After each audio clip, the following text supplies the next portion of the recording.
A bit of a catch-up video today, something I should have done before and I didn't get the chance to. I wanted to make a bone broth or a quick beef or veal stock, depending on the kind of bones you can find. So went to the market, got some bones, good quality with a lot of bone marrow, and this is the perfect time to show you how to make that bone broth. So what we're gonna need, all the stuff is in here, very simple. You got a roasting tray, a big stock pot or high saucepan, wooden spoon, 1 kilo of bone, 1 celery stalk, 1 carrot, a white onion, a mix of salt and pepper, 3 or 4 garlic cloves, a handmade bouquet garni, and some vegetable stock. This is all you need. It's really easy to make, takes some time, but it's really worth the effort. Alright, the first step to make our beef broth is to take your bones and put them in the roasting tray. Now before you even do that, make sure you preheat your oven, convection oven, at 200 degrees Celsius or around 400 degrees Fahrenheit. Alright, so we'll just take the pieces of meat. Now when you use your bone, take them out of the fridge and immediately put them in your dish. Don't let them sit there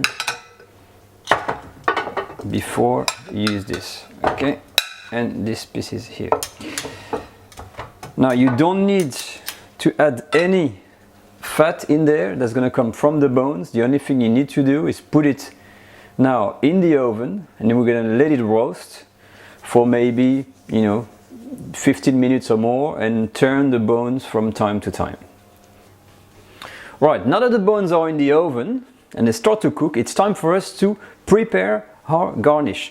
So I've got here my garlic, I've already peeled and prepared. One small thing I wanted to show you, always remove the germ in the middle, you see here, because that will give you a bitter taste, so you can just discard this. So that's my garlic. We're gonna use a standard mirepoix type of cut, which is really a rough cut, so you can take your carrots basically in half, and then you would do like some rough cutting of your carrots. So this is roughly what we've got.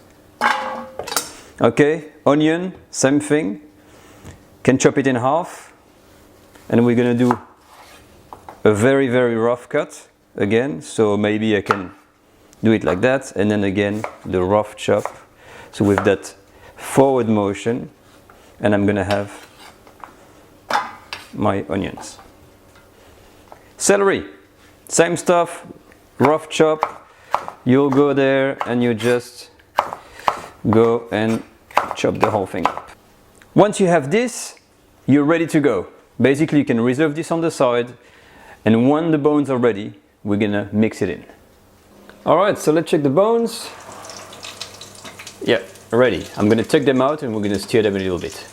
Alright, all done. So, second batch, the bones are out again. What we need to do for the final bit, make some space. You put all of your garnish, which is only the carrots, the onion and the celery.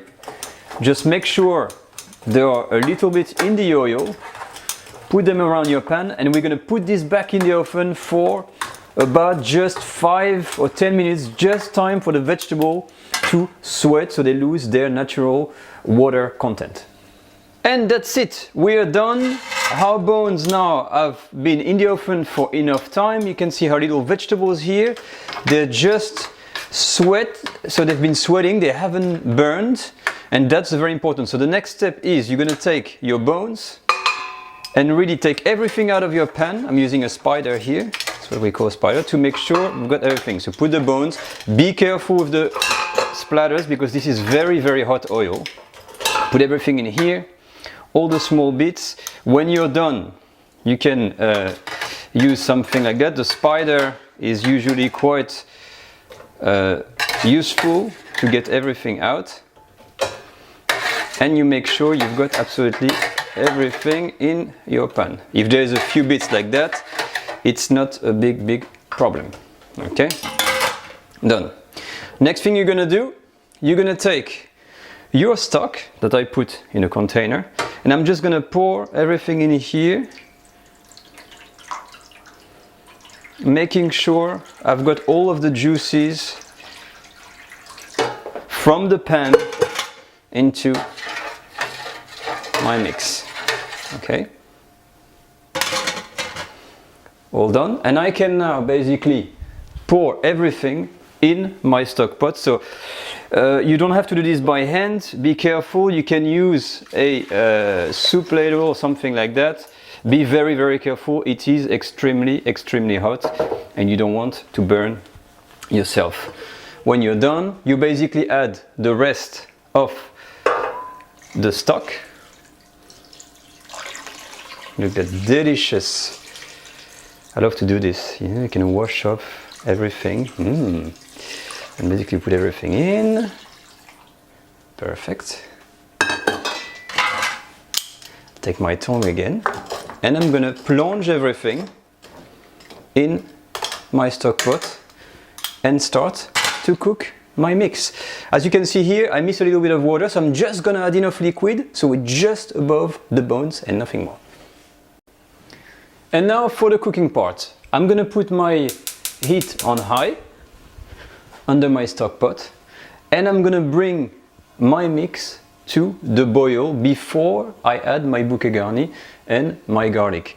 And already have a look at this mix. Look at this. If I raise a little bit the bones in here, this is a nice looking broth. And you can see already that the taste, it's like you can almost see how it's gonna taste, you see?